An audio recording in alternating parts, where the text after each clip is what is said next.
Finally અમે enter થઈ ગયા હતા દ્વારકામાં અને સામે જ દેખાતું હતું મંદિર અને અમે પહોંચી ગયા હતા હોટલે. હોટલની સામે જ દરિયાનો સરસ નજારો દેખાતો હતો અને જવાનું હતું ફ્રેશ થવા માટે.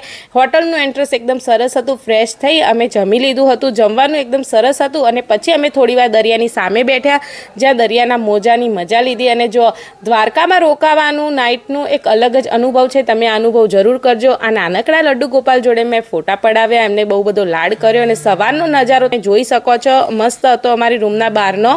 અને અહીંયા રાત રોકાવાનો અનુભવ તમે લોકો જરૂર કરજો. સવારે ફ્રેશ થઈ અને જવાનું હતું દર્શન કરવા અને ગાડી પાર્કિંગ કરી અમે નીકળી ગયા હતા ટમટમમાં દ્વારકાધીશના મંદિર જોડે જવા માટે. અને ફાઇનલી પહોંચી ગયા હતા મંદિર જોડે. અહીંયા અંદરથી વિડીયો શૂટિંગ કરવા નથી દેતા. દર્શન કરી અમે નીકળી ગયા હતા શિવરાજપુર બીચ બાજુ. ત્યાં ઘણી બધી ક્રાઉડ તો હતું જ. ટિકિટ લઈ અમે જઈ રહ્યા હતા બીચ બાજુ.